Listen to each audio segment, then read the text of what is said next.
right, Thursday, we are marching closer to Christmas. Yes, which is we are. without a doubt the best holiday, right? Oh, yeah. Is there any, like, as you get older, like, people always say Christmas, I hear people say Christmas was their favorite holiday growing up until they're the ones that have to buy the presents, basically, like, for everybody else. And then Thanksgiving becomes your favorite. Interesting, because I hear a lot of people say the gift-giving part of Christmas they enjoy even more than receiving the gifts. I mean, obviously, when you're little. Wait, what? When you're a child, everybody just likes getting gifts. But a lot of people say that. I mean, I see it in my own Do you think people really believe that? Look at my mom, man. My mom.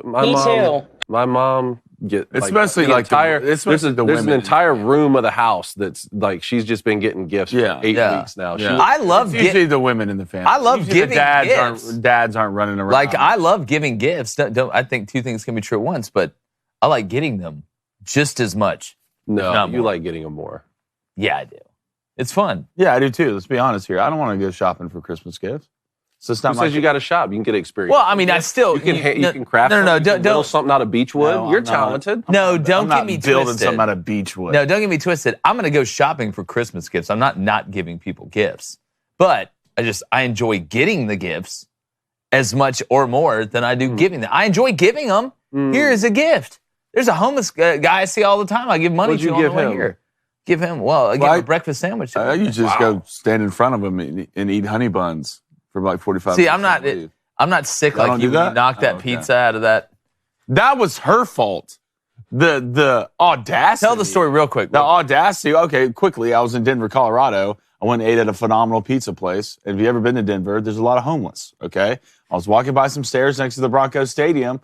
Some girl, I was in a giving mood, says she was hungry. I had like 4 slices of pizza in a to-go box. I was like, you know what? Here, have this. She's like, oh, thank you so much. So me and my buddy start walking. The only thing I hear in the background is, where's the ranch? Oh, with the pizza. Look, I'm about 3 or 4 down here, all right? So I'm getting ready for the night.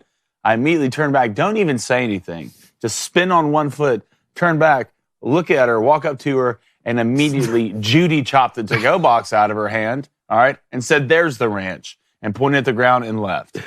I love it. Sometimes you got to set the tone. Be grateful. Be grateful, not spiteful. The December signing day for college football is in the books, and we're going to break down which teams finished the strongest. You can probably guess who. Jim Harbaugh and Michigan received Level 1 and Level 2 recruiting violations from the NCAA. Here we go again, Conathan. And college basketball, it's starting to heat up as we march toward March. I'm Jake Crane. It's Thursday. Somebody get their feet chopping. It's Crane & Company.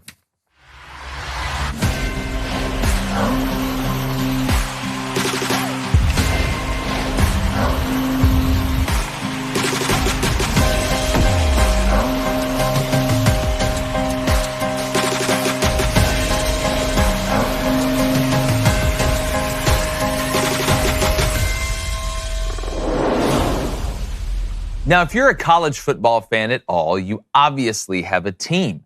And we know that recruiting, whether that be through the transfer portal, whether that be through the high school ranks, JUCO ranks, prep school ranks, it's the lifeblood of the program. It's a good barometer to see where your team's going to end up or to see if they can stay on top where they're at. But it's got to be an amazing situation to be an Alabama fan or a Georgia fan on National Signing Day. Yesterday, Georgia was the unanimous #1 team-ranked recruiting class. If you look at Rivals, 247 on 3, just across the board. And about 75-80% of the rest was Alabama at #2. It's almost like being a rich kid on Christmas. You know you're going to get the present you're supposed to get, but you're going to get some badass surprises too. And it's never bad. You don't have to worry about the Grinch. You don't have to worry about getting coal in your stocking. You don't have to worry about your players flipping to somebody else. Hell, it's a trampoline amusement park if you're a Bama and a Georgia fan, because you're going to flip the top dogs and keep yours. And it's a testament to Kirby Smart and Nick Saban and what they've built. But I wonder at any point, does it become not fun to be an Alabama fan or a Georgia fan during signing day? If it's all good and there's no other end of the spectrum, is that really enjoyable? Yes! It must be amazing. It must be the greatest feeling of all time to be able to wake up in the mansion, run downstairs in your onesie made out of gold, and see the absolute domination of presents underneath the tree, and you haven't even been outside yet. It's basically a car commercial around Christmas every signing day if you're an Alabama fan or a Georgia fan. But you did have some teams move up into the top 10, a couple that were unexpected. You look at Auburn. You look at what Miami did at the end yesterday, finishing with a top 5 class pretty much unanimously. We know Texas and LSU and some of the other big dogs are going to get theirs. But if you're a Florida fan, kind of feel a little bit more like Oliver Twist this morning than you do like the Bama and Georgia fans, which is a part of National Signing Day that is beautiful. The good, the bad, and the ugly. And if Billy doesn't figure it out soon, he's going to be out of a job after 2024. But a guy who always does a great job in 2023 and 2024 and is rocking just an absolute delicious hoodie right now. Look at that. Rocking the Booster Club hoodie, which you can get. We're going to drop that link in the chat. Hit that subscribe button, hit that like button. David Cohn, former Michigan quarterback, my brother, former Western State, Colorado wide receiver Blaine Crane. And guys, just your overall thoughts from National Signing Day. And David, look, you live with an Alabama fan. The air must be a little bit sweeter when they wake up on National Signing Day. Yeah. You're the best looking girl at the dance almost every year. I called her yesterday. She said, "Happy Nick Saban Day." Yeah, that's basically what it is. Happy Nick Saban Day. You know, I rewatched one of my favorite movies this past weekend, The Usual Suspects. Great. And I feel like I watched it again yesterday. Yeah. Because Georgia and Alabama, they're Kaiser Sose. Yeah. You're Kaiser Sose. And they just, at will, finish 1 and 2. It truly is incredible. You look at what the Buckeyes did. 4 5-star recruits, the most in the country. Texas had a big day in the top 5. But I want to call out 2 programs here specifically. One, like you said, Miami finished with a top 4 class. They finished at number 4, 2 5-star commits. They had 11 4-stars, 27 overall commits. We talked about, and Florida State was in that 3 spot for much of the day yesterday, and they fell to 11. Still a great class. You've been talking. No 5-stars though, right? They ended up with no 5-stars. AJ Bolden decommitted, at the last minute, went to Georgia. But you've been talking about how Florida State getting kept out of the 14th playoff is going to hurt not only Florida State in recruiting, but also the ACC writ large. You look at what Mario Cristobal was able to do following, what was it this year, an 8-4 season, and you know the blunder against Georgia Tech with not taking the knee, still finishes with a top 4 class. This is the type of Miami that I grew up watching. If you put a gate around Dade County, you can almost have an elite football team just with that. Mario Cristobal played in the trenches. He understands the importance of that. So kudos to Miami. And then Oregon for me as well. No 5-star commits, but they were teetering in the top 5 there. They finished at 6, 25 overall commits. You know, you're going into the Big Ten now, which they finished 2nd in the Big Ten recruiting yesterday. You look at what they also added in the transfer portal. We've talked a lot about Dylan Gabriel coming in from Oklahoma. Back-to-back years, you've landed one of the top quarterbacks out of the transfer portal. But they also got Dante Moore, who was committed to Oregon before he ever went to UCLA. So Dan Lanning, he's built this thing like an SEC program, served as the defensive coordinator under Kirby Smart. So big day for Oregon, big day for Miami, and a lot of other teams around the country too. With that, and Blaine, I want to make sure people understand, this is just the rankings of the high school recruits. I did not go off the combo of the transfer portal and high school recruits. That's not I believe that's not even finished yet. We know the window's still going. That composite ranking at the end, I think, should be the most. That's much more important because you look at a team like a Michigan. Michigan was finished top in the transfer portal last year, but more, and like Michigan right now, 17 yesterday. Yeah. So these days, if the transfer portal is going to be what it is, you have to take a composite. Yeah, and if you have teams that are going to lean on it heavy, I mean, look, Colorado finished with the 99th ranked recruiting class because they're going so heavy in the transfer. Colorado, I think they ended up with 6 commits. Yeah, on 3, they're 43 right now. 1 5-star, 3 4-stars, and 4 3-stars with 8 total commits. Well, you look at that and you're like, well, what's going on? Well, of course, they're building most of this out of the transfer. Without a doubt. Yeah. Ole Miss is doing a lot out of the transfer portal as well. You look at, so that's why I'm so excited to see these theories, these ground balls kind of get run out on some of these experiments with the transfer portal and see how it goes. Blaine. What? What do you want? The boy Hugh. Auburn yesterday. The boy Hugh had a day. Look. Talk your ish. They did. I will say this. Auburn did, I believe, end up with one more top 100 commit than Alabama did. So talk your ish in that nice shirt. So, I mean, look, Bama, whatever, not too excited about it. It's just another run-of-the-mill year for these guys. But what this man is doing right here, it's not a Frost. It's a freeze. But you see what you can do at Auburn. Yeah. Right? Auburn somewhat recruits itself. It's always been like that. That's when the huddle up and we suck guy came in and did nothing. It surprised everybody. But we say this all the time. Hugh hunts for his food, right? Hugh, he's not a house cat. He doesn't want you to bring milk to him, all right? He's the one who jumps out of the backyard and you have to go find it at 2 a.m. somewhere because he is hunting for his food. Not one 5-star receiver, right? 2 5-star receivers. Have to have it. Have to have it. And now you have to keep them. In my opinion, one thing I am frustrated with, okay, unless Heisenberg's going to come in here and ball out next year, which I don't think he's going to. Talking about Walker White? Yeah. Heisenberg. All right? You're putting a lot of trust in Peyton Thorne, all right, which I am worried about. And I know you have holes to fix, and you are fixing that hole. But there is one guy who still has to steer the ship, and that is your quarterback. Yeah, I will say this, though, and look, Hugh Freeze said it best, that the 24 and 25 class is going to tell the story of his tenure at Auburn.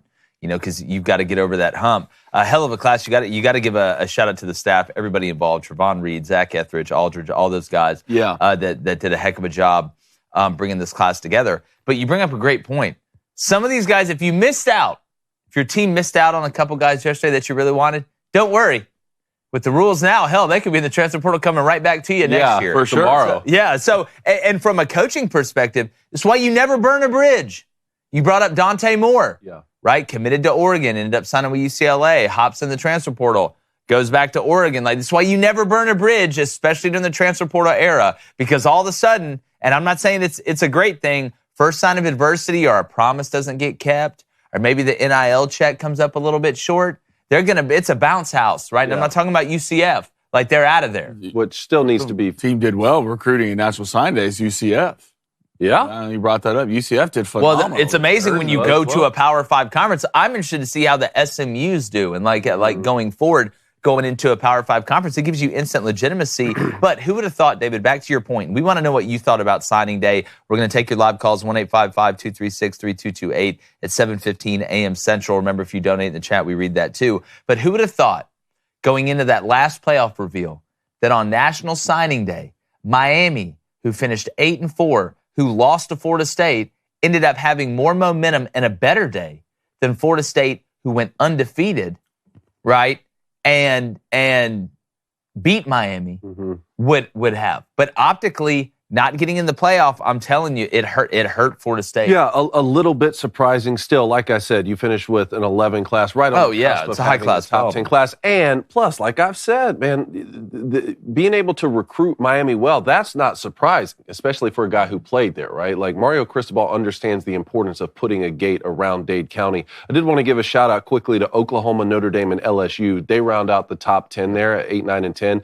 Brent Venables to have a top 8 class. Needed those O-linemen, too. Yeah, for sure. That was huge. And then Notre Dame and LSU back-to-back. I just think it's so funny. I mean, just like those two programs are going to be paired together and compared for a long time coming, since Brian Kelly is the winningest coach at Notre Dame and left to take the LSU job. And there they both sit, 9 and 10 in the recruiting rankings. I just feel like the bowl selection. Should have done it. They dropped the ball. Dropped the ball, not letting LSU know. Play them. Hey, Texas Tech, best class is 2000. Yeah, Joey McGuire. Joey McGuire, another a back-to-back under 30 recruiting class this year, which is good, which is solid. So Texas Tech, look, the Big 12 needs somebody. Yeah. Right. They need something to fill the void. On the Florida front, obviously, kind of a loser in this situation, in that Billy had built so much recruiting momentum. You got top season. 3 recruiting? Yeah, and then they go 5 and 7. They finish at 16. Yeah. Look, you're still a couple spots ahead of Ole Miss, who had a great day yesterday. But we talked a lot about how Lane Kiffin's building this thing out of the transfer portal. You know, despite the frustration for Florida losing some big recruits, do you still feel good about what they were able to do and some of the players they're bringing in? Well, you were able to hold on to L.J. McCray, which was big. You were able to hold on to DJ Lagway, your quarterback, Lincoln Riley, and then made a run at him in the end. You lost Amaris, who flipped to Auburn. You did get Jaden Baugh, the running back out of Georgia. You beat Bama on him, which was big. But let's be honest, when you have the number 3 class or a top 5 class going in, and you finish at 16 in a place like Florida, you did not have a good day. Like, you can try and spin it and say Florida and Billy is building this thing. And I always talk about, he got left in a worse spot than what a lot of people think, in my opinion, with what Dan Mullen left from a cultural and depth standpoint. But Florida is a humongous brand. Florida should not have trouble recruiting. Florida, I'm not saying they should finish with a top 3 class every year, but they should definitely be top 10. But if you look at the circumstances, circumstances dictate outcomes. Billy Napier is going into year 3. This is a must-win year for him, right? You lost a lot of guys in the transfer portal, right? There is some hope with some guys coming back, but you look at that schedule, you're going to have to do a hell of a coaching job to go 7-5. Yeah. Let's be honest. So will Scott Strickland and this administration let him go 7-5 in year 3 and get through this brutal schedule? Or did they say, listen, we got a tough schedule in 2024 anyway. We may take some hits on some recruits this year. We can't fire the guy and let a new guy go into year 1 in 2024 with this transfer portal madness with no depth. And then all of a sudden you win 3 games and he's off on the wrong foot.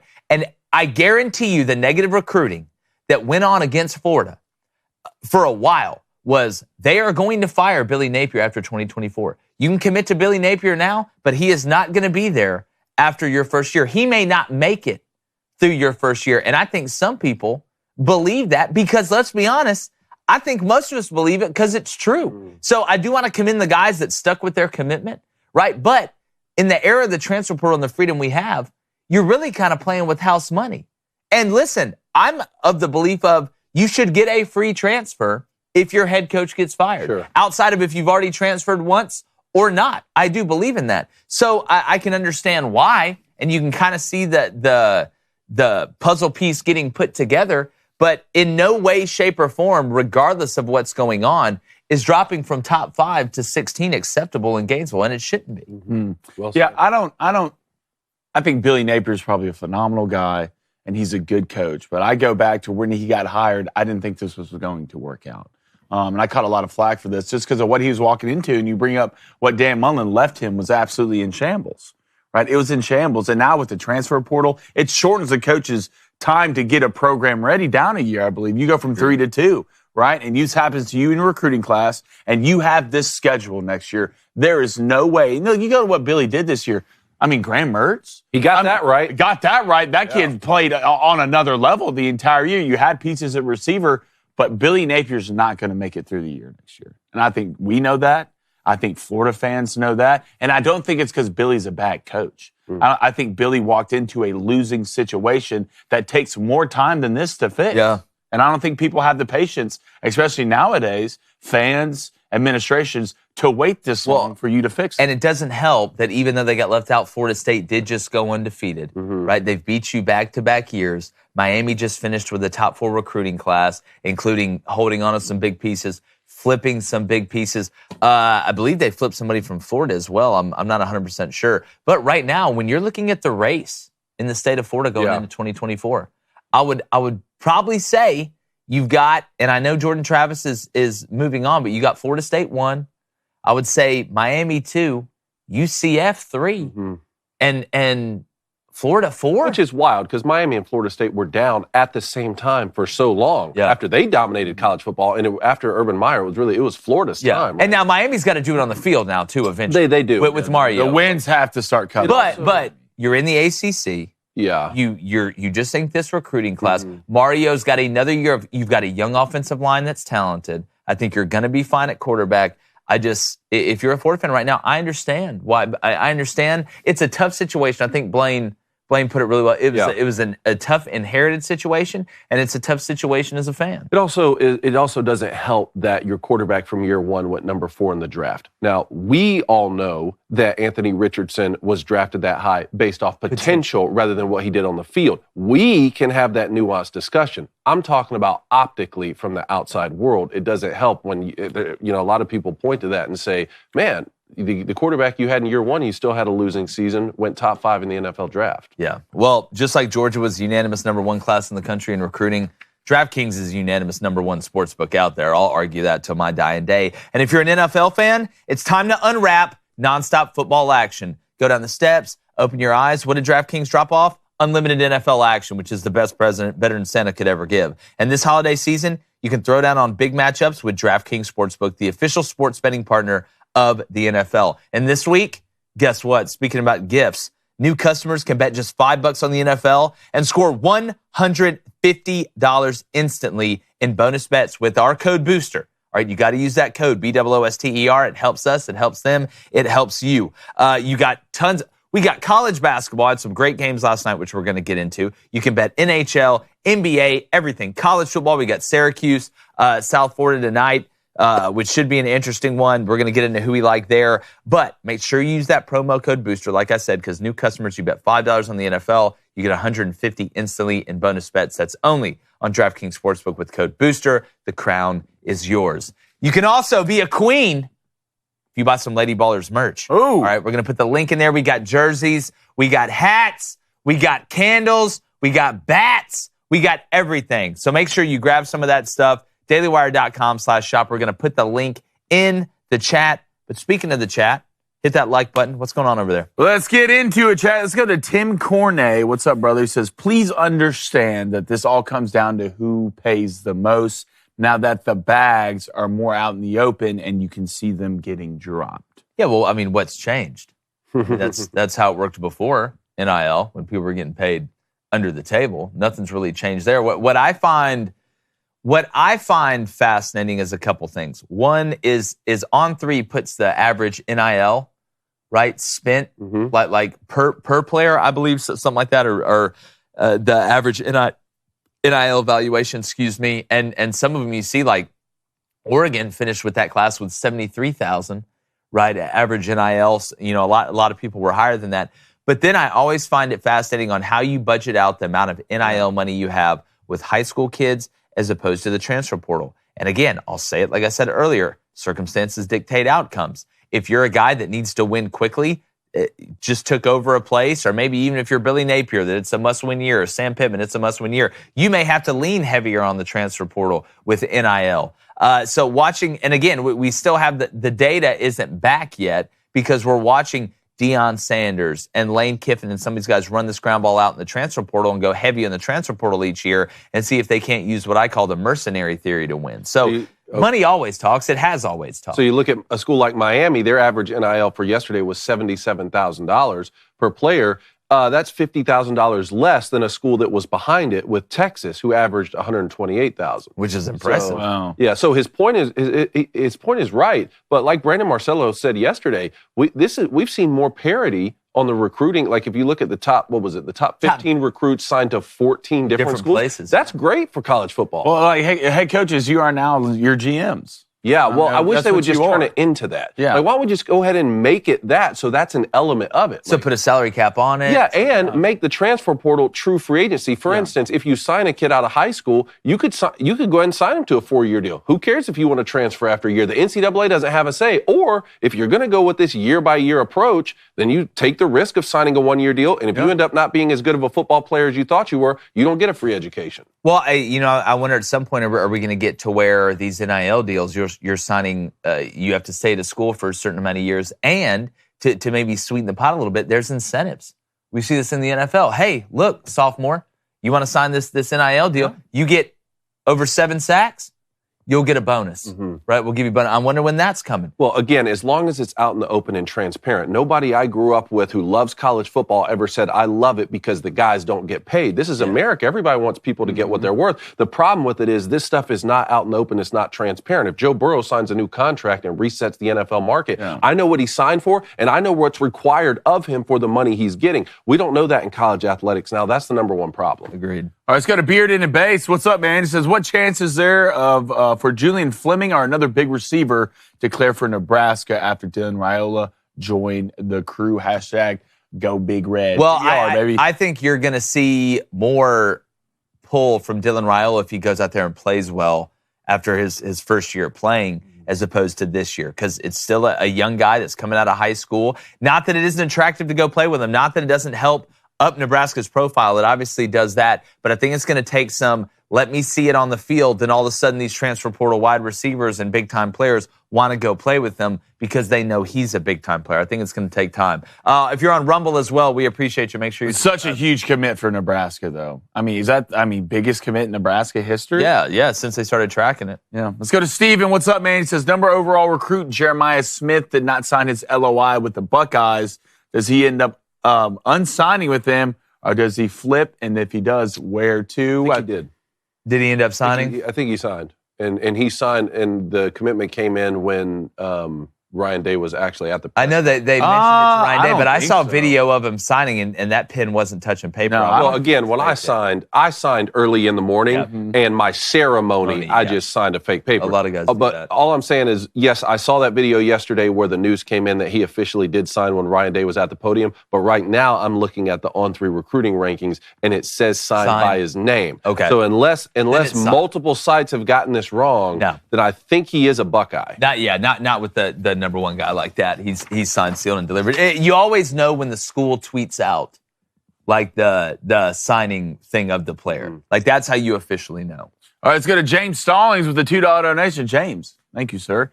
Says Auburn getting Favor Edwin at 10:30 p.m. was wild.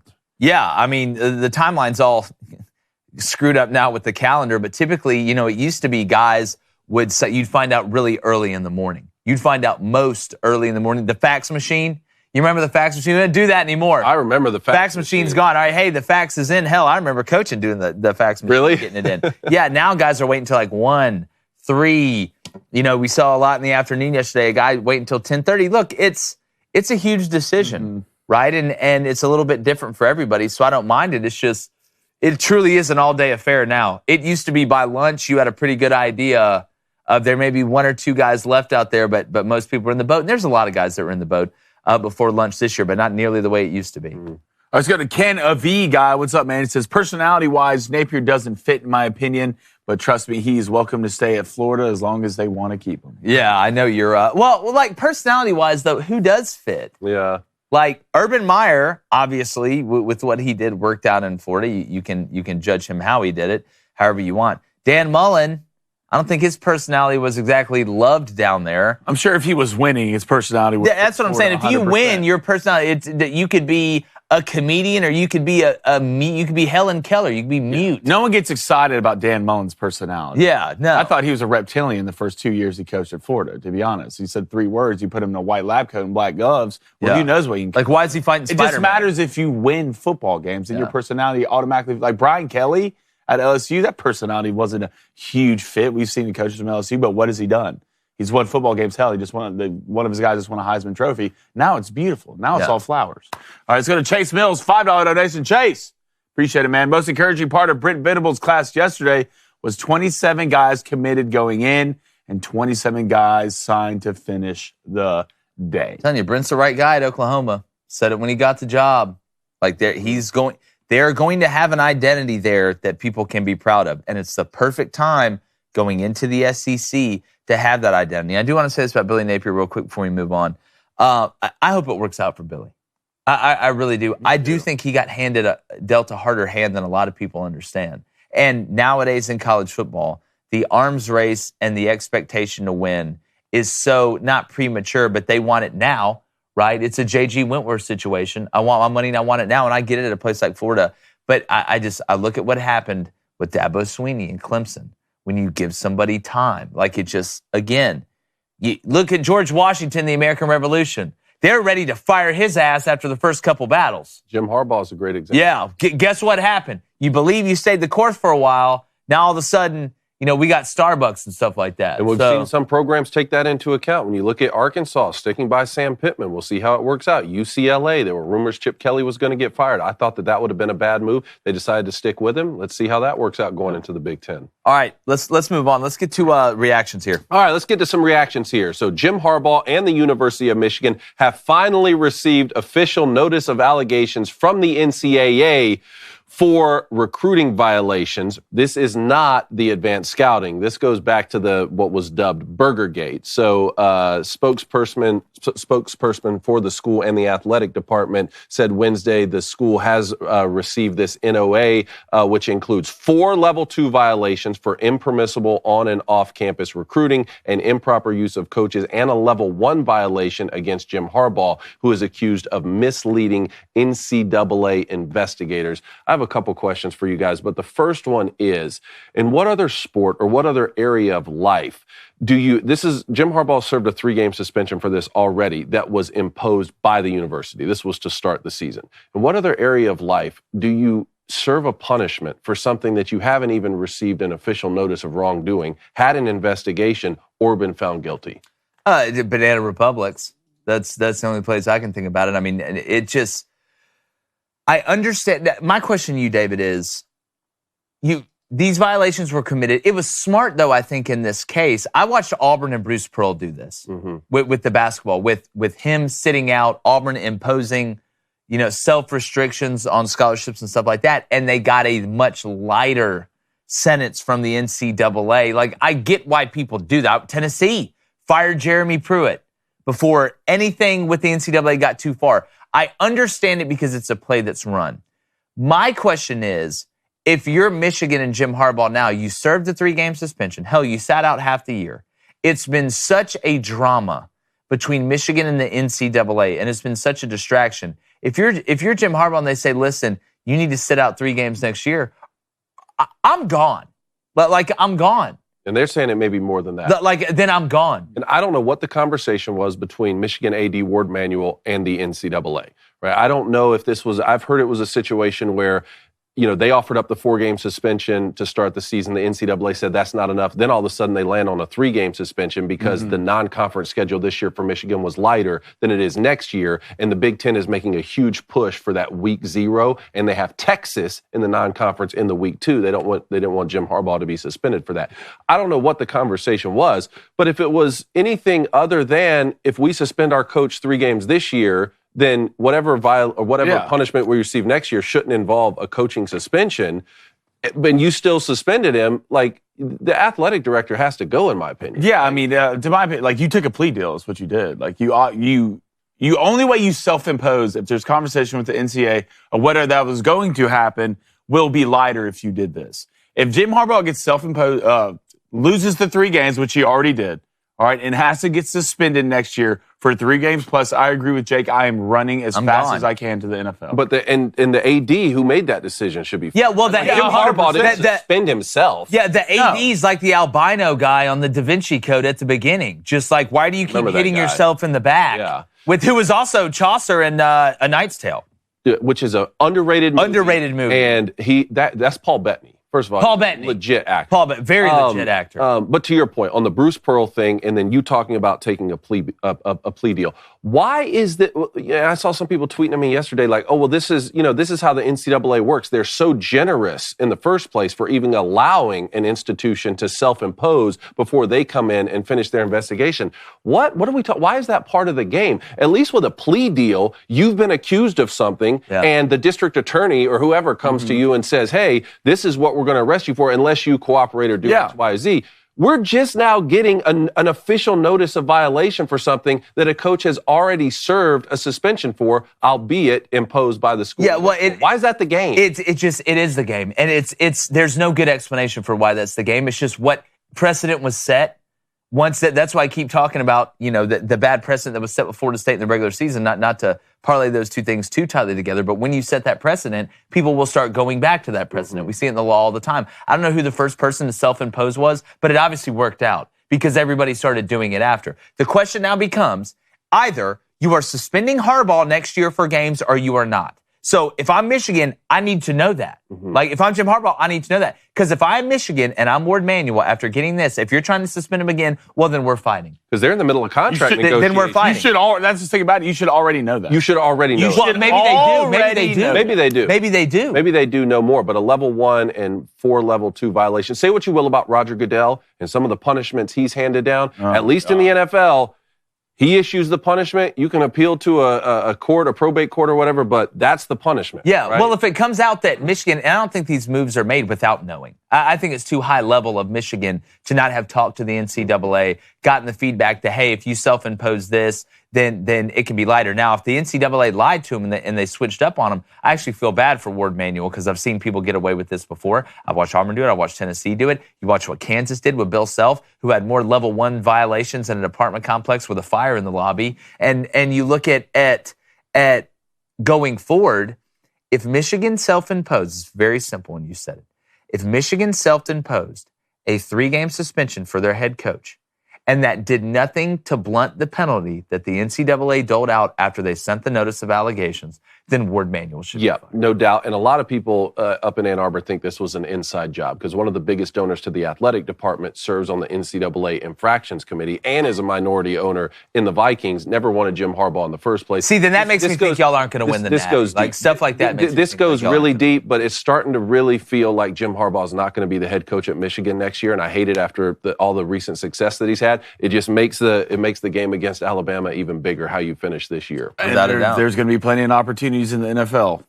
Head coaching wise coming here in the Chargers too, like you said, the Bears. He was having those opportunities before he even had this recent success, because of what he did with the 49ers. All right, let's move on. I want to talk about Georgia's offensive line recruiting size. You pointed this out to me yesterday. Dude. Do we have the graphic with the offensive line size? This is insane. You want to know how you win consistently? The game is won and lost up front. We know that, right? And listen, there's guys that are 6'2" that are damn good offensive linemen, right? Defense line's a little bit different. You know, that not that leverage isn't important on both sides, but I think we can agree that the size-wise, you can get away with things on the D-line you can on the offensive line.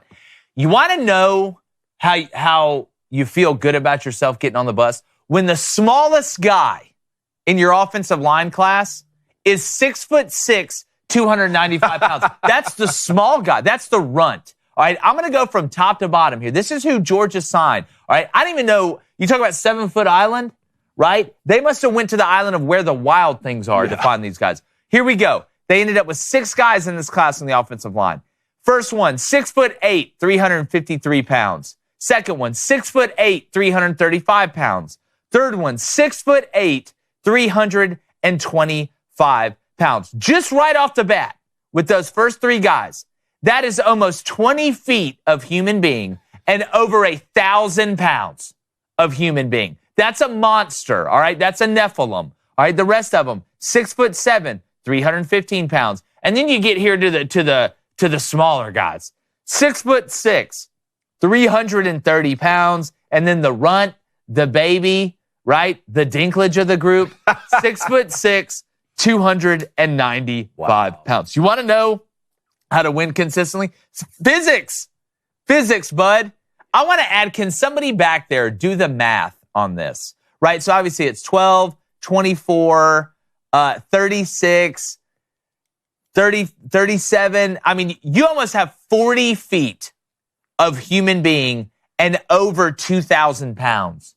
That is insane. And that's just the guys that are coming in. Yeah. That's just the Look at the guys they already have. Yeah. You know, there's multiple 6'7", probably a 6-foot guy come. You want to get talked about for playoffs? Yeah. You want to get talked about for national championship games? You want a recipe? You want to turn on the Food Channel and turn on some baking thing? This is how you win championships, right here. Well, if I'm Kirby Smart, every time I go in to talk and recruit a quarterback or a running back, I don't even have to say a word.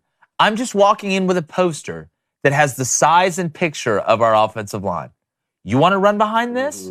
Right? You're going to open up more holes than Camp Green Lake, buddy. Our mission is Shia LaBeouf and that little kid that plays with the lizard, right? You want to have protection? Look at Carson Beck. Carson Beck's more protecting the president.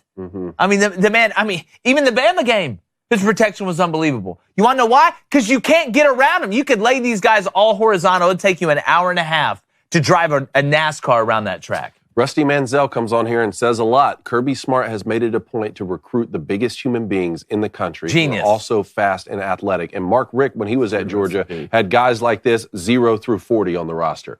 Kirby Smart has put the depth where this is guys 0 through 85 on the scholarship. Like, you think China's going to come over here and invade and we're rolling out Georgia's offensive line like this?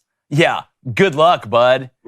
I love it. All right, let's move on to college basketball. Had some big games last night. Yeah. Arizona took down Alabama 87-74. Seton Hall upset UConn 75-60. North Carolina with a big win over who was undefeated Oklahoma. That was 81-69. And Duke 78-70 over Baylor. And Villanova over Creighton 68-66. Which games were you excited about? You know, we saw Providence beat Marquette earlier in the week, too. And listen, we know college basketball, it's wild. That's what makes it so much fun, especially March Madness.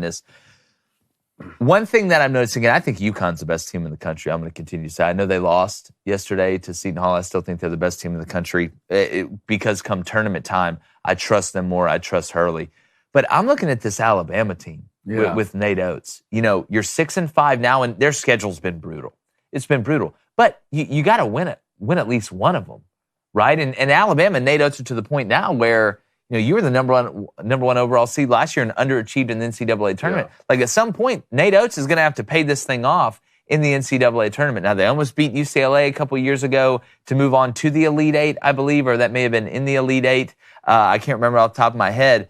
But, you know, this whole shooting threes thing is shoot as many threes as you can, as many layups as you can. That's great when you can make them. Yeah. When you're not making them, it's detrimental. I mean, yesterday, Alabama's running with Arizona, like into the second half. And then all of a sudden, that spigot just turns off. And they're not, from three. And they're not as good defensively, right? And down low as they have been previously. Like, you remember, you go back to Herb Jones and all those guys, like Petty. They would even play defense. Like, that was a tough, physical, hard-hat Alabama team. This Alabama team just seems finesse. And we're going to bring up, you know, Grant Nelson. I was expecting more from the big white guy from North Dakota State until I watched one of the teams that North Dakota State played the other day. And we're going to get to that one, too. A dangerous recipe is, if you come to college basketball, if you shoot a lot of threes and you miss a lot of threes, you better play what? Defense. You better play good and defense. rebound. And Alabama does not do that. I still think Alabama has talent on this team.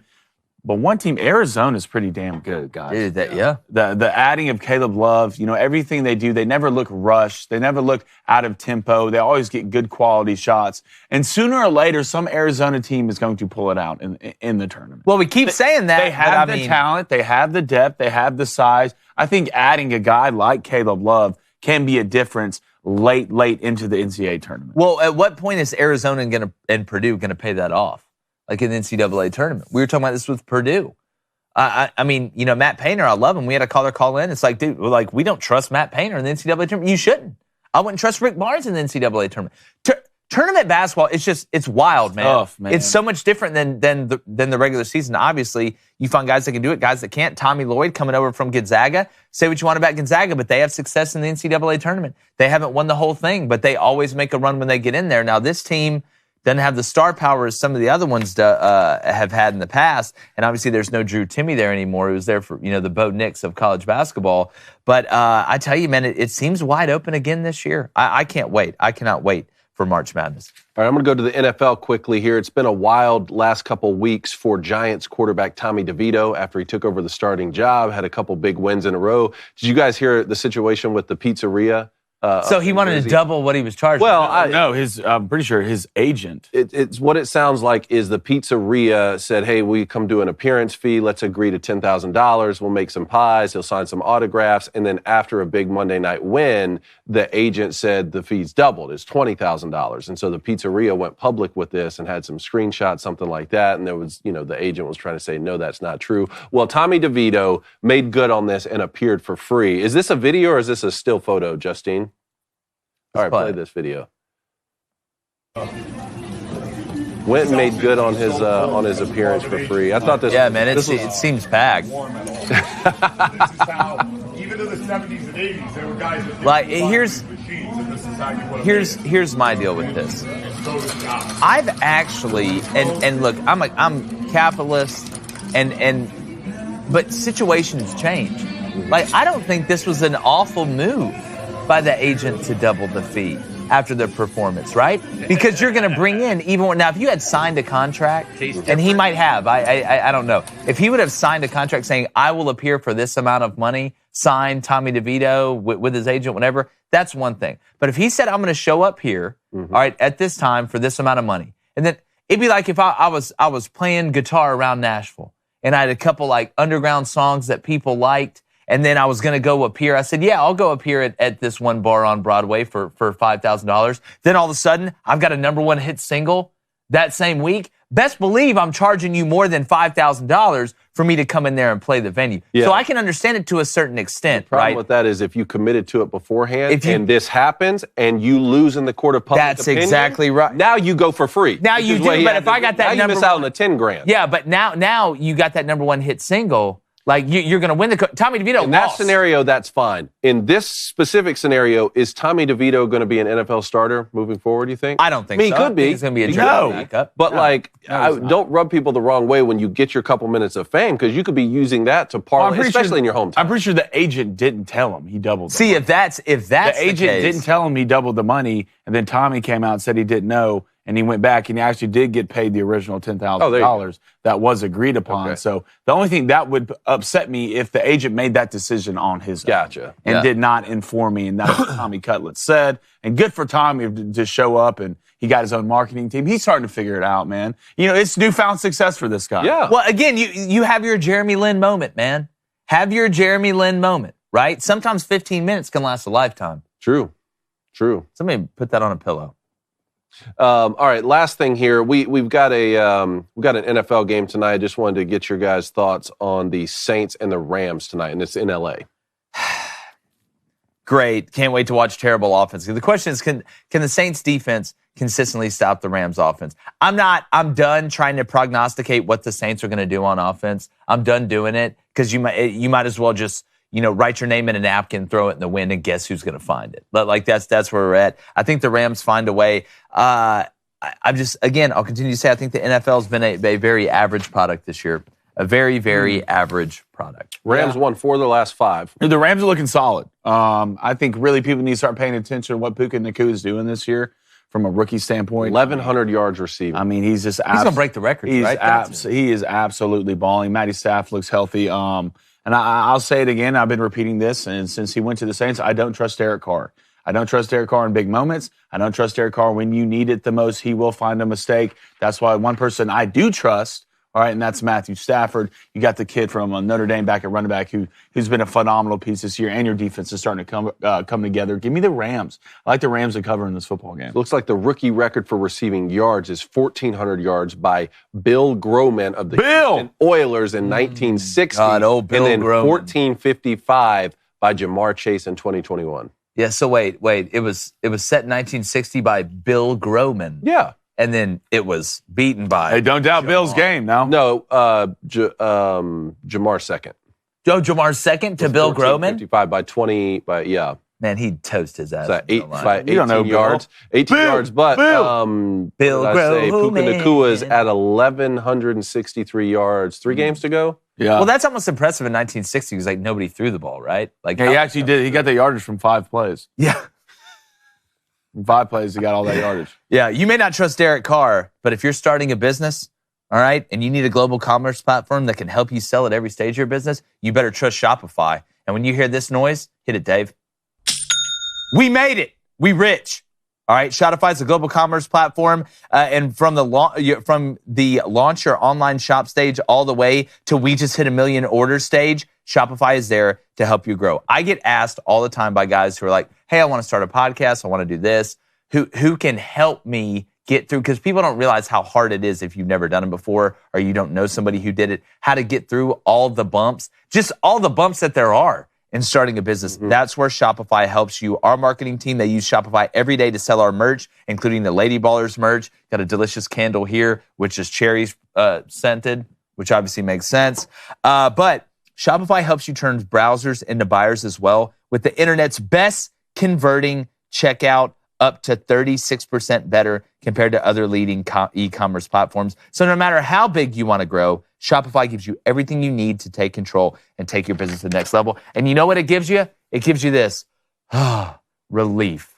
Relief. You can focus on the things you need to focus on where they help you with the periphery stuff. And you can sign up for a $1 per month trial at shopify.com/crane. That's all lowercase. That's shopify.com/crane, CRAIN, now to grow your business no matter what stage you're in. That's shopify.com/crane. All right, the phone lines are opening up here. They're already open up, been open up for 3 minutes. David, let's get to the Booster Club. Let's do some yes or no, and let's get to these calls. All right, Snake Oil says another good year from Notre Dame recruiting. When will Notre Dame be able to get the same athletes as the SEC teams? Well, I don't think Notre Dame is ever going to get all the athletes that Alabama and Georgia does for multiple reasons, right? We know the academic situation at Notre Dame is a little bit different. And not that you need all those athletes to beat Alabama and Georgia. I think Marcus Freeman is getting the right type of athlete to be able to compete with Alabama and Georgia. I'm not as worried about Notre Dame up front, right, in spots. We've seen what they've been able to do on the offensive line. The depth, you can be worried about a little bit, but it's on the outside. It's at the skill position.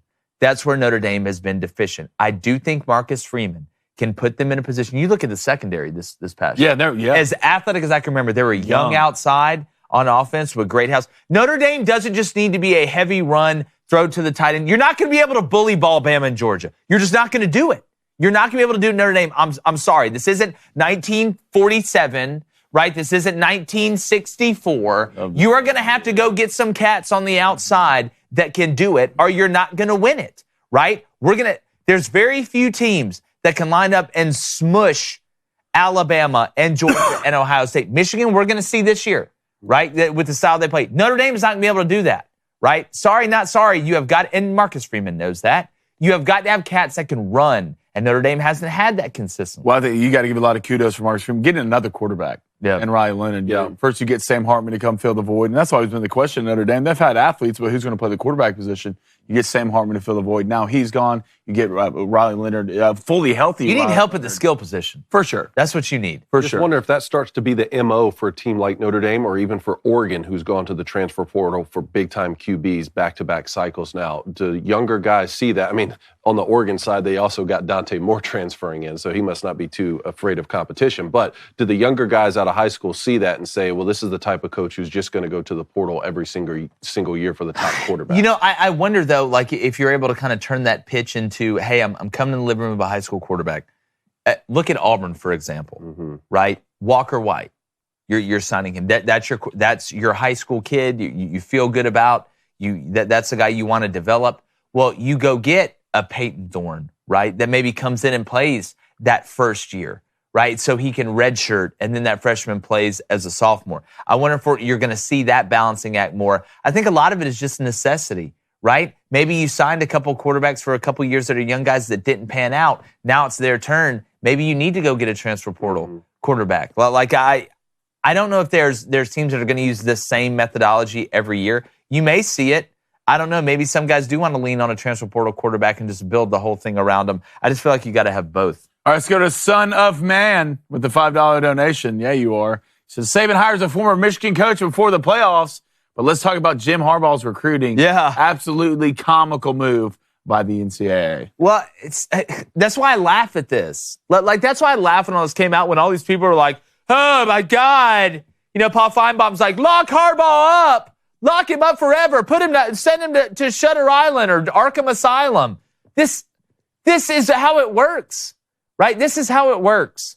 Like, it's, again, is Alabama doing something as intricate as what Michigan was doing? Did this guy go to games and film people with an iPhone?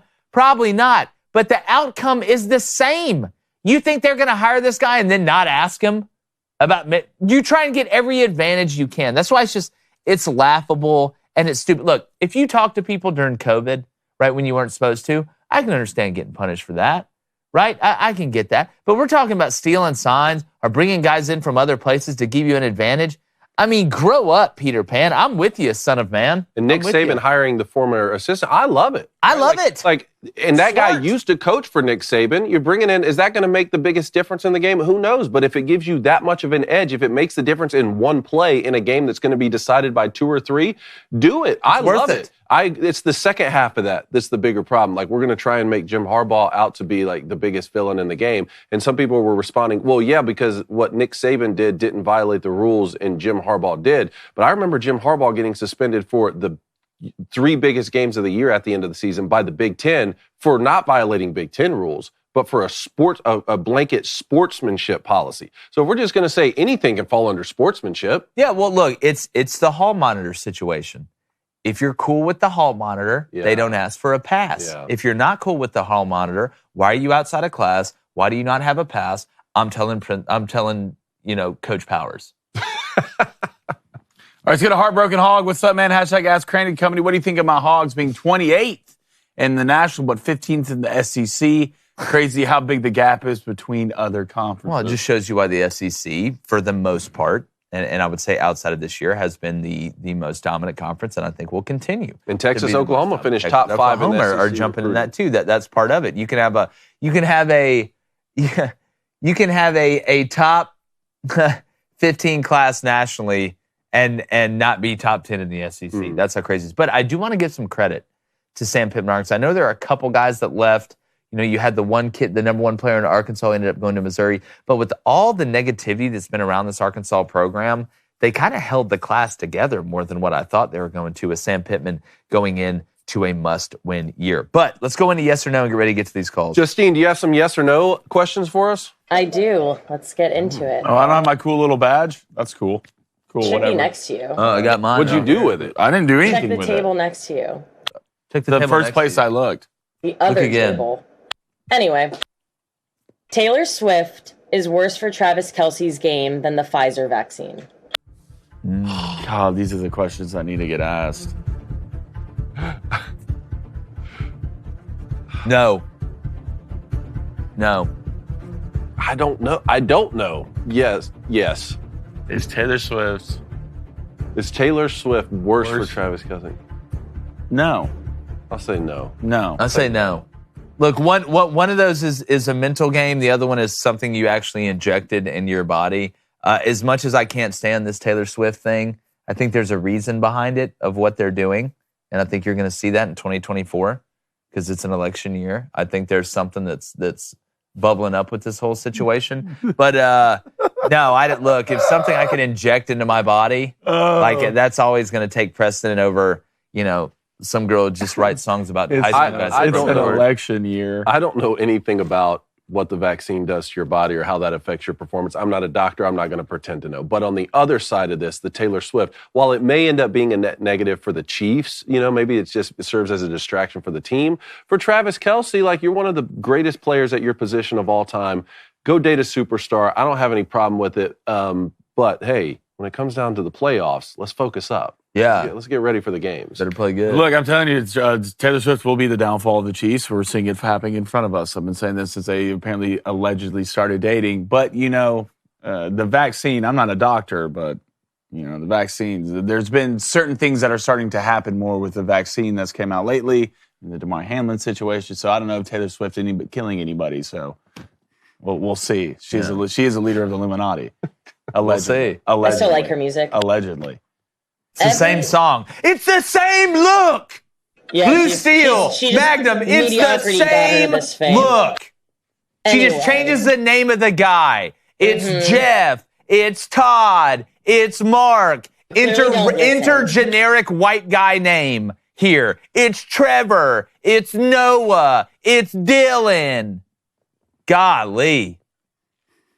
She didn't date any of those names. But anyway. Next question. Every major sports organization will have an on-site legal sports book in the next 10 years.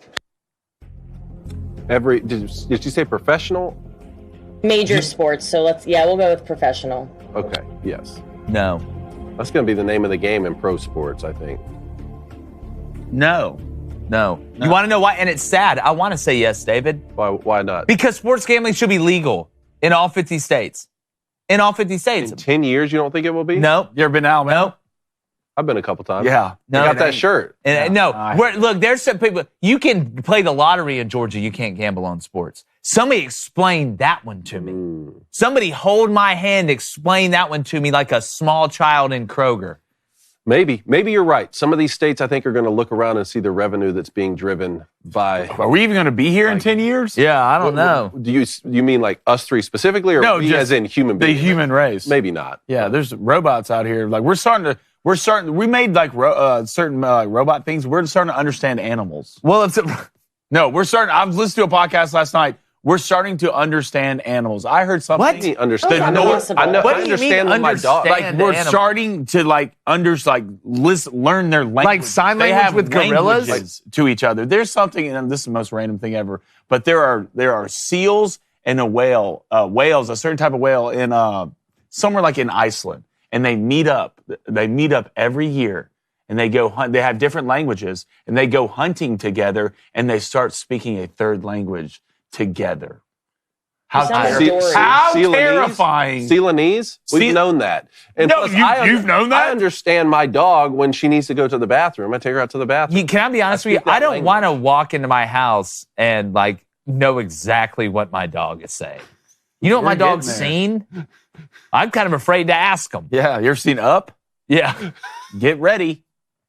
Get ready, buddy, because it's coming. That is not where I saw that conversation going. So it makes the show so great. You're welcome. All right, next one. I would rather go on a 2-hour dinner date with Megan Rapinoe than with Brittany Griner. You're going to have to talk on a dinner date. I would... Megan Rapinoe or Brittany Griner? I would... No. That's not a yes or no. No. Wait, hold on. Okay. Yeah, she did phrase it that. What?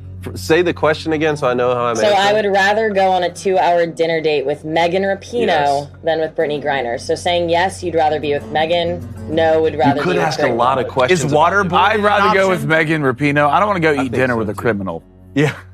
I guess I would Megan too. seems chattier, just saying. Yeah. Yeah. 2 hours. I'd like to go eat dinner with Megan Rapinoe so I could challenge her to some sport. Actually, Brittany Griner doesn't really say, you could sit in silence for 2 hours and just eat my meal, and Brittany Griner I don't wouldn't eat say with anything. criminals, David. So I changed mine to no. I would take Megan Rapinoe out on July 4th to the most American place that I could ever find. With an American flag with American tuxedo? flag decked out. And I'd take her burgers and dogs. I'd take her to the Nathan's hot dog eating contest. Yeah, we're eating burgers and dogs. That's pretty See solid. I Joey like that. I change it Chestnut. again to yes. Yeah. All right, do we got one more? Or is that it? I can have one more unless you want to get to calls. Let's get to calls. All right. I want to hear Let's from go the to people. calls. Hey, you Let's did see what well. people are saying. Nice job. Yeah, you did good, Justine. Justin. That was good. Thanks.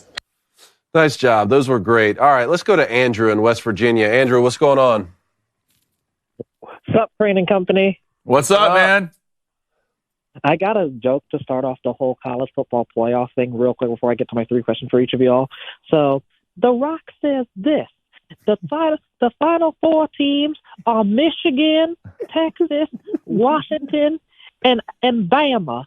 FSU be like, but I'm undefeated. It doesn't matter if you're undefeated. Look, it doesn't. Apparently, it doesn't. Oh, It solid. Okay, my question for David Cohn.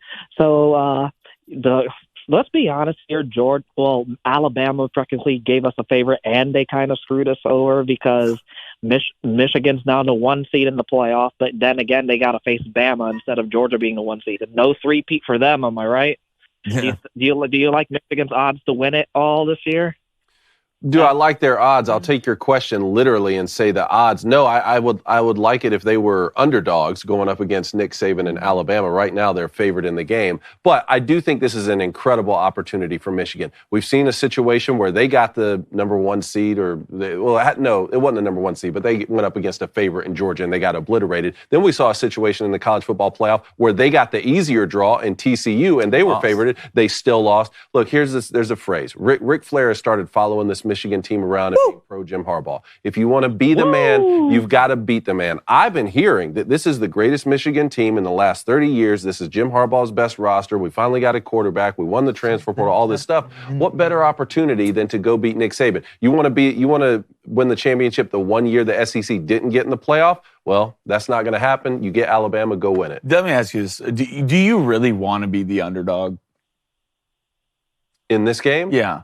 I think they are. Do you really? I think they kind of are with want to the be the amount of underdog. Like, I never want to be the underdog. I want to have the best player. I want to have the best players. I want people to think, you know what, they should win the game. Well, they are. Michigan is favored. I think Vegas has actually kept the Jim Harbaugh has failed in the postseason narrative out of their line making, which I think is pretty interesting. But the public hasn't, because you've seen the percentage of money that's come in on Alabama after that line got set. What was the percentage? Was it 73% of money came in on Alabama, something like that? Yeah. So.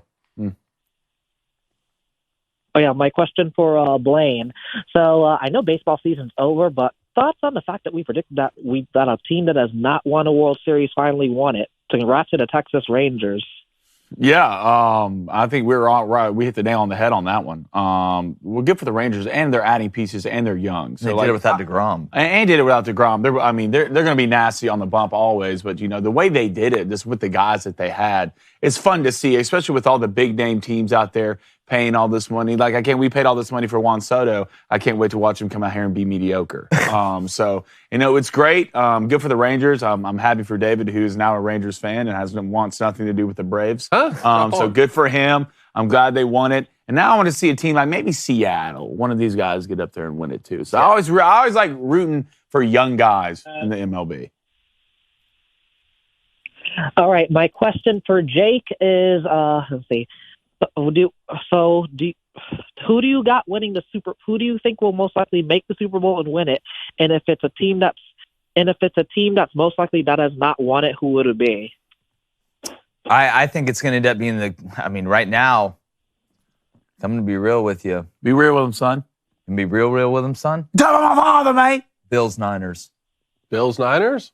Bills, Niners. So you're believing in the Bills this year? Bills, Niners. Wow. All right. Well, there is something to what you said the other day about maybe they can perform better in the postseason without all the expectations the last couple of years. As long as they just don't go to overtime, they should be okay. Yeah. Well, they changed the rules, so now they got a shot. They changed the rule, and Josh Allen's 0-5 in overtime. We appreciate it, Damn Andrew. It. Hold down West Change Virginia it back. for us, brother.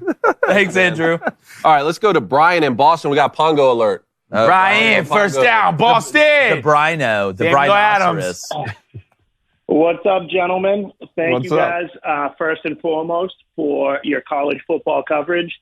Up here in the Northeast, they could give a rat's you-know-what. So Yeah, like it's love the NFL, though. That's the wild part. Yeah, unfortunately, that's what I'm calling about, though. The NFL season is down, and you guys nailed that last week. And I just wanted to follow up on that. I think it's because of all these CBA rules. No more two-a-days. Yep. Coaching stinks. Offensive line play is atrocious. It's pretty bad. Yeah. Well, listen, I always, whenever you have something that's this big, like the NFL, that's struggling, it's always multiple things that cause it, right? I don't think it's ever just truly one thing. But when you look at the lack of physicality in the preseason, right, which affects every position group, right, outside of kicker and punter, right? Well, whether you play quarterback, whether you play offensive line, whether you play receiver, I feel like the game is over-officiated. I feel like they're trying to control things that are uncontrollable, and it's slowed the game down. Guys are thinking more instead of reacting. You can't hit anybody anymore. I mean, you really can't, especially at the quarterback position. But you add the quarterback injuries to it. You add the coaching problems that we have, and I think you get what has been a very mediocre product. And listen, Brian, I know you love football like I love football, right? As much as we complain about the NFL, I'm still going to watch it. You could have the Little Giants play a deaf, mute, and blind school, and I'd watch it, or Bishop Sycamore, as we call it. I'd still watch it. But at the end of the day, the NFL, it's not clean football. It's not good football. It's just not. Who plays complimentary football in the NFL? Outside of a couple teams. So I think it's multiple things that have led to this. I'm so glad you brought up the CBA point, Brian. That's an excellent point. Look, my father-in-law played 11 years for the Jets. He's a big proponent of the CBA. He gets his pension, right? It's always great when the players who are on the field doing the playing have more power and have more say and can exercise their rights. I get that. But there's a flip side of that coin that you're bringing up, which is, look, players, if they have the ultimate say, they don't ever want to hit more. Right? Like, you're going to get rid of two-a-days. You're going to shorten the practice. Nobody likes practice. All that opens up as an opportunity for another product to come along and overtake you. Now, I don't think we're going to see anything like that when you talk about the XFL or the USFL over the NFL for quite some time. But that sort of mentality, if you keep wanting to take the easy way out and the soft way out every single offseason and preseason and all of that, it's going to bleed over into the season. Well, to me, that's one of the saddest parts, Brian, about what we're seeing in college football, is because college football is starting to mirror the NFL in certain ways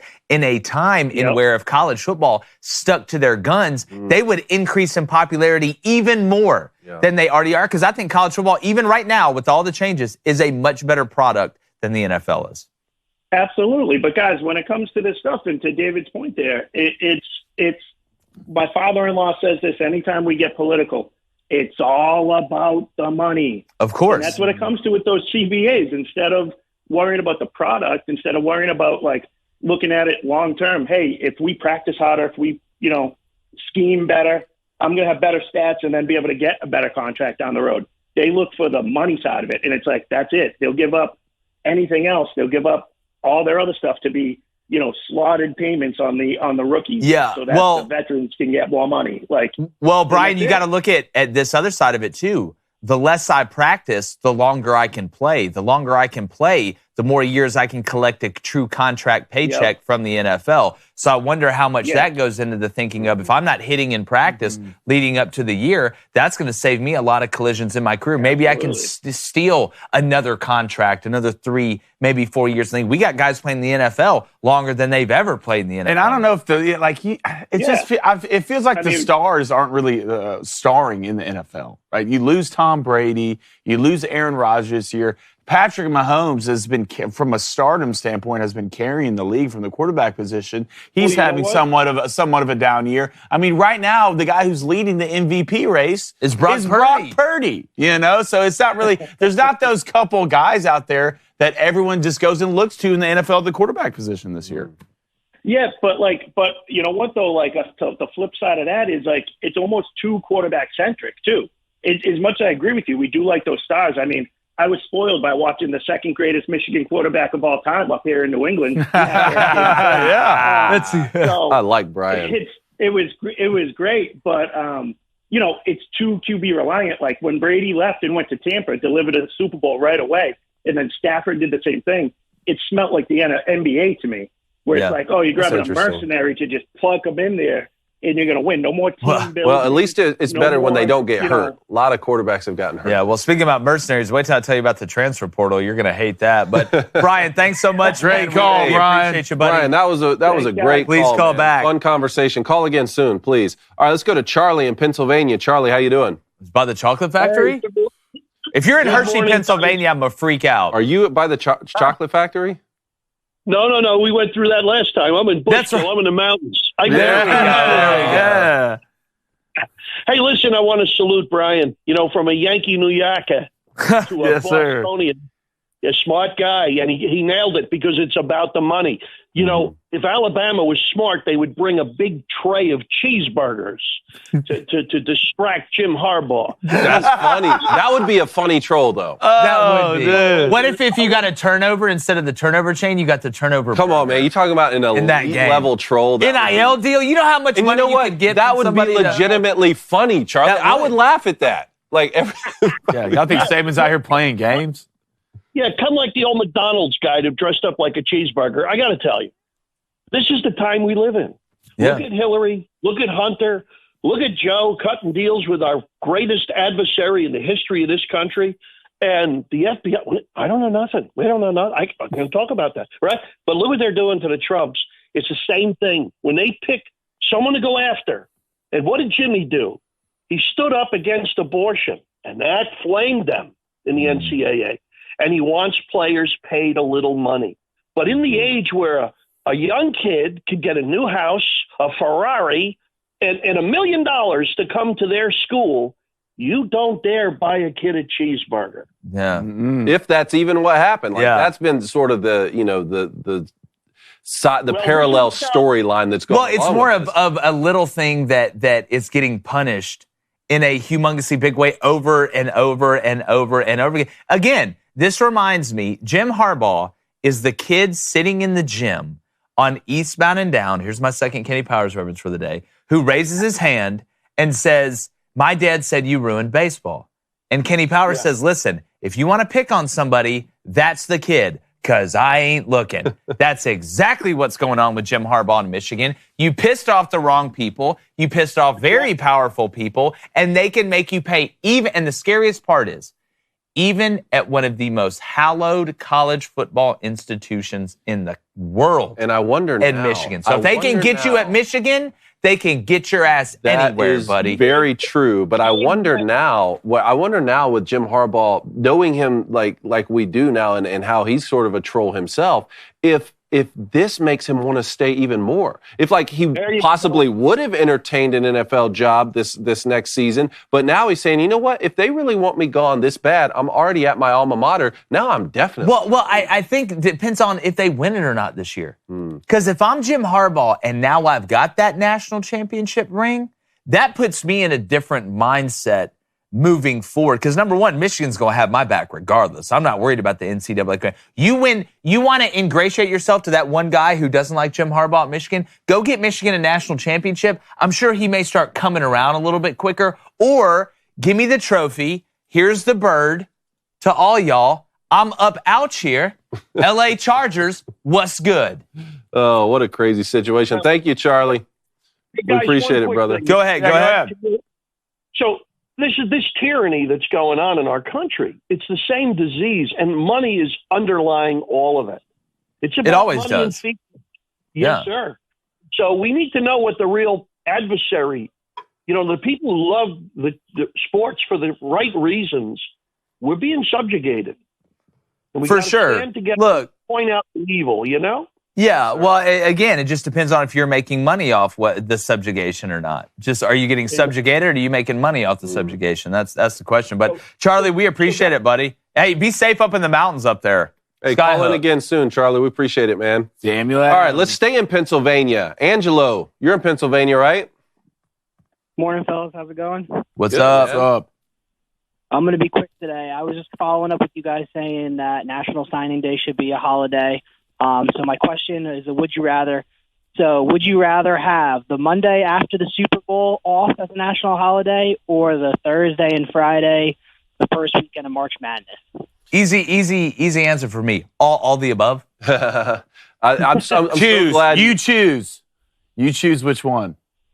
NCAA tournament. Yeah, I'm so glad you put in the NCAA tournament because I agree with that. I'd rather have to just get up for work after a Super Bowl party or even go to work on signing day because the games are actually taking place during the day. Yeah. Well, the games come on at True TV at like 9:07 in the morning. Now, it's not as big of a problem now because we have to watch them for our job. Yeah, but I'll tell you what, man, game. back in the day when it was like you had to go into a media company and work, like those are the best days when the games we had, I'm going to tell you, so my 9th grade social studies teacher, and this is in Auburn, Alabama, was from Indiana.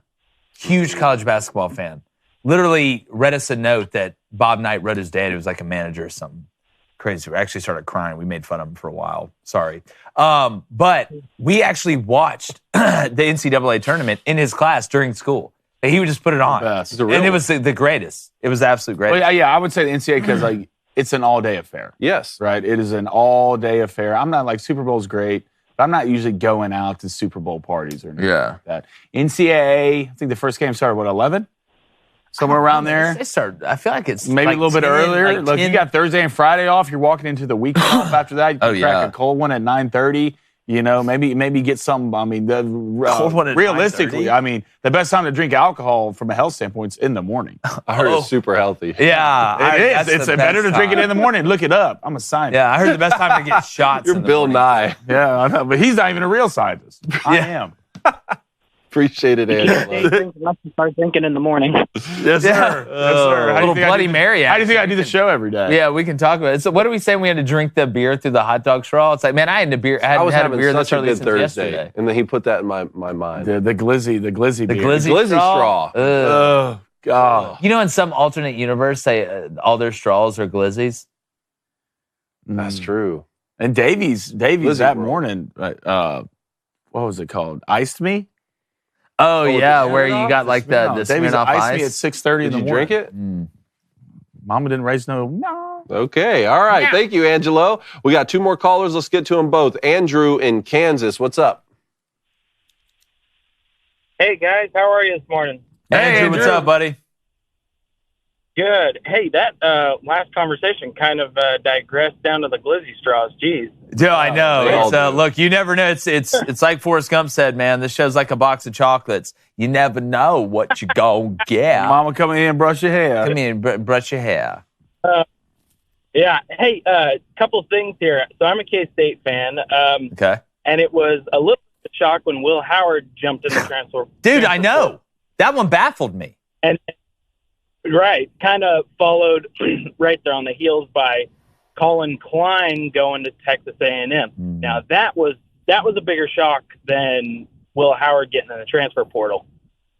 Well, what's your take on other than big money, obviously? On why Colin Klein jumped ship? Yeah. I think it was money. I think it was financial. I really do think. Look, at some point, it truly is about business. And listen, my father used to say this all the time, and he played at Auburn. He's like, listen, I love Auburn. I will always love Auburn. But if Nick Saban called me, this is when he was coaching. If Nick Saban called me right now and offered me a certain amount of money to coach Alabama, I would get Roll Tide tattooed on my back. At some point, it's about making money. We root on the orange and blue. Mm-hmm. We root on the crimson and white. We root on the maize and blue. But you know what color we all root for? That's green, buddy. And that one speaks louder than anything else. I agree. I might get in trouble for saying this story, but my dad was an Alabama fan growing up. And they got offered by Auburn. And then we became an Auburn family. Yeah, that happened. That's how it happened. It happens a lot more than you think. Auburn believed in him. Mm-hmm. Yeah. Hey, but the Will Howard thing, though, like that one, so y'all were as baffled as I was. Like, I'm never surprised when anybody gets in the portal, but and I get Lincoln Riley playing quarterback for him. It's been very financially beneficial for a lot of guys, but I don't think Will Howard's Caleb Williams. I don't think Will Howard's Kyler Murray, and you're at a system in K-State that fits you really well. Yes, the OC's gone, but Kleiman's going to bring in a guy that runs something similar, right? It's just that one didn't sit right with me. Well, and part of the reason that one doesn't shock me as big is we got Avery Johnson right behind him, the Mays kid, and I don't know if you've watched him much. But yeah, that's the kid with the curly blonde hair, right? Yeah, he is lightning quick. No, he is. He just can't. I don't think he could throw a fit in a nursery right now. That's the only problem. Yeah, well, we're going to find out against North Carolina State. Yeah, we will. Yeah, we will. This will be great for him. Yeah, this will be great for him. Well, the thing that's the most important for him is the practices leading up to it. I said the same thing about Jackson Arnold for Oklahoma. Yeah. You get your chance to be the guy and go out there and compete. And you're playing against an NC State team that, yes, they're looking to get double-digit wins, but their quarterback situation, MJ Morris is hopped in the portal. Yep. Hey, and then one other thing. So everybody's we're down on Patrick Mahomes this year. But when I saw some stuff this morning scrolling Twitter and or X, whatever you want to call it, and Mahomes is leading in passing yards, and fourth in completion percentage, I think. But he also has two of the top three receivers with the most drop passes. Yeah, he's got the most drop passes. Is wild. Why aren't we talking about him for MVP? Andrew, don't worry. 7 weeks from now, he's going to win the MVP in the Super Bowl, and he's going to get another ring. That's why we keep telling everybody. Andrew, are you sure he's leading in passing yards? That's what I've been seeing. Maybe he's not now. That was after week 14. Oh, okay. Okay, right now he is fourth on the list I'm looking at. It's Tua, Brock Purdy, Jared Goff, then Patrick Mahomes. You're still top four in passing. Yeah. But it's down to his standard. Yeah, right? For sure. But listen, if I'm a chef, my meal is only as good as the ingredients that I have to cook with. What was the difference? Yeah, the ingredient. What ingredients did he have last year? That's what I'm saying. Don't sleep on them. That's what I'm saying. Like, if again, it's not some sort of cosmic happening that has to take place. They have to start holding on the damn ball. What you're lucky is that Rashee Rice worked out. That's where you're really lucky. Yeah. Because if he didn't work out, then it's even worse than it was last year. And it was bad last year. Appreciate it, Andrew. Thank you, Andrew. Have a great day, man. Right. We got Josh on the line in North Carolina. Let's get to him quickly. Josh, we got 30 seconds here. Baltar. Hey, guys. What's going on? What up? Whatever, dude. He finally wore the shirt. Whatever, dude. I know. I see. Thank you, Blaine. And we're going to say RTR one time together and then throw up. No, we're not. Countdown. No, we're not. Yeah, we're not. That's not part of the deal. That is not part of the deal. I will not. Do it. No, I'm not. War Eagle, baby. Oh, my God. I'm not saying it. I'm not saying it, The shirt was agreed on. This was, look, you're lucky I'm wearing this. He didn't Tommy DeVito you. Okay? A man of my word. I'm not saying that. You sent me to Baghdad before I did that. That's my wife's shirt, and she sent that one because she says that's the unlucky one. So I'm going to need that back before the road. Yeah, okay, that's fine. I need that in the house. The entire day in the chat. Trust me, I get it. Right. Also, just one quick thing with recruiting day. This is I was looking at the composite rankings for Tennessee. And, it's not as good as last year's recruiting class, technically, because I think we finished like 11th or 12th. Mm-hmm. But, at least we did get 2 5-star recruits in the same class. And apparently the last time we did that was 2015. Look, y'all are fine. Huge. Yeah, y'all are in good shape. Exactly. So I feel good about next year, but I mean, we'll see with this Nico kid. I hope he's as good as I think he is. But, I think he is. I wanted to say I love y'all a lot, and love you. Wish you and your families a Merry Christmas and a Happy New Year, and go Vols. Merry Christmas, Josh. So much, buddy. Happy So great New Year. to meet you at the tailgate, too, man. You have Patience. an amazing Patience Christmas. when it comes to Tennessee. Patience. All right. Say a quote right now, but I don't want to get in trouble. Please don't. I don't know what it is, but Say it's it. probably pretty good. Just kidding. No, God, thanks, Justine. Remember, our Booster Club bets are brought to you by DraftKings. Download the DraftKings Sportsbook app now with code BOOSTER. That's BOOSTER. New customers, you bet $5 on the NFL, you get $150 instantly in bonus bets. It's only at DraftKings, all right? And with our code BOOSTER, BOOSTER, remember, the crown is yours. All right, we're in Versailles over here. Last night, 2-0. Thank you, Duke. Thank you, Arizona. Both for covering. Appreciate it. I'm going to stay with college basketball. I know we got Syracuse and South Florida tonight, but who the hell knows, guys? Who the hell knows in that game? So give me Troy, -3 at home in college basketball tonight. Then give me Miami. They're playing Stonehill, okay? Don't know a lot about Stonehill, but I feel like Miami's 28 points better than them at least. That's going off at -110. David? All right, 1-1 yesterday. I'm going to take the Rams TTP over 26.5 today, and that's plus money. That's plus 110. Love it. Then I'm going to take Houston -26.5. I think they're playing Texas State, something like that. Houston, number 3 in the country right now. Yeah, Kelvin Sampson. College basketball. Houston -26.5, -110. All right, give me Puka Nacua, first touchdown scorer today. That is going off at plus 850. Then also give me the over at 46.5. That's going off at -105. I see points. So hopefully your TTP hits because that's only going to help me. All right, Ace. He's going to take the Rams Saints over 46 at -112. Then he's going to take the Preds money line. Oh, they're playing the Flyers. Really? Is it at Preds home? Flyers. I think it's at the Flyers. Oh, I was about to say, we got to go root on Blaine's team. All right, Blaine, let's get to the club. All right, let's go to Cuse, Mode, Jimbo, $5 donation. Appreciate it, brother. Georgia Bulldogs legit recruited the Monstars at O-lineman. The smallest pickup out being 6'6", 295. They won for that alone. Kirby strikes again. Can we see a Georgia natty next year? Yeah, I mean, it's again Carson Beck coming back. I wouldn't be shocked if Georgia is 1 and Alabama's 2, depending on how this year finishes. I'll say this, though. Speaking of Georgia and Syracuse, Fran Brown had a good day yesterday. New coach at Syracuse. I'm telling you right now, man, y'all, I'm so interested to see how that works out because he's going to get the players up there. We'll see. Let's go to Dave E with a $5 donation. Howdy, gents. Good morning to you, Dave. Thanks to y'all. I'm crushing the workplace bowl pick'em. Yes. Thank you. And you have a Merry Christmas. You crush it. Mount. Tonight is Garrett Schrader playing tonight? Jimbo, tell me, is Garrett Schrader playing tonight? I don't know. I know he got hurt during the year. I know the quarterback from South Florida is in the transfer portal. I'm not sure if Schrader's playing tonight. Don't think he is. I don't think he is either. I just want to make sure before I bet this thing today. Who's playing tonight? South Florida and Syracuse. South Florida had a pretty good class. Dude, Golish can do it. Golish can do it. I remember conference hanging out with him when he was at Iowa State. Let's go to Austin TW. What's up, man? He says, Seton committed to Colorado. How do you think Colorado did on signing day yesterday? Did he flip to Maryland? The Seton kid, I thought he flipped to Maryland. When I checked this morning, he hadn't signed. He hadn't signed yet? Hold on, I'm on it. Seton. So he has not signed yet, but he also hasn't flipped a commitment. We'll see. They were talking about him flipping to Mike Loxley in Maryland. We'll see, especially after he went on First Take, talking about Prime and all this stuff. That'd be a hell of a turn of events. Let's go to Derek Luke. What's up, Derek? Oregon won signing day, and they aren't done yet. They will be top 3 by today if they get their 4-star D lineman, and they can still get a 5-star from Jordan Seton. What does Dan Lanning have to do to win the games he has to win? Stop making crazy-ass decisions on 4th down all the time. Punt it every now and then. Look, Oregon's close. You got Dylan Gabriel coming in next year. They're going to crack Dan Lanning. It's going to get there.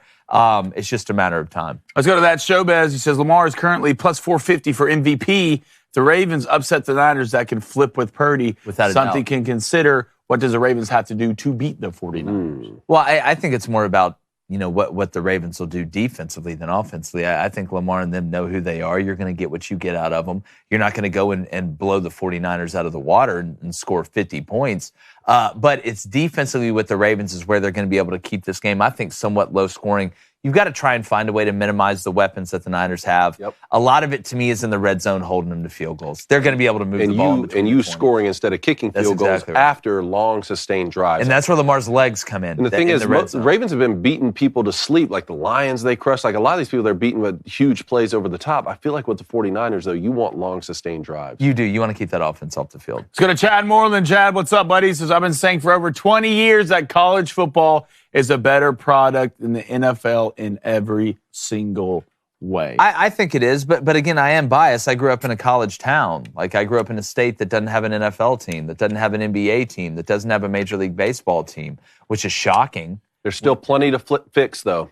There's still plenty. Oh, there's plenty to fix. It'll never be a total, finished product. But I think college sports in general is better. I think college basketball is better than the NBA. I think college football is better than the NFL. I think college baseball is better than Major League Baseball. All right, let's get to the poll. Who won signing day? Georgia. Alabama, Georgia, Miami, or other? Georgia, 64%. Yeah, they came in number one, right? They called it like halfway through the day. Yeah, Georgia, 68%. Miami, 11%. Alabama, 23%. Other, 32%. Georgia, 34%. I guess if you're saying one signing day as compared to where they were, what they did during the year, or maybe outdoing. And I like when it comes to signing day, I don't even like, because obviously the IRS is going to get their guys. I always do the top 5 teams, but I like going down and seeing those medium schools kind of getting them that upper echelon, like the Texas Techs, the great recruiting, UCF, South Florida. We brought up Kansas. Had a great class. So need y'all to beat UNLV. Those teams are kind of working up to that middle class, man. That's always my fun thing to look at. Well, we appreciate you guys. Make sure you hit that subscribe button, whether it's Rumble, whether it's YouTube, whether you go to Daily Wire Plus, checking us out there. Make sure you watch Lady Ballers. Grab some of that merch. Yeah. The Lady Ballers merch is out now, too. And like the chances of Georgia having a bad recruiting class. Make it a little tough on yourself on this. Ever again, we're going.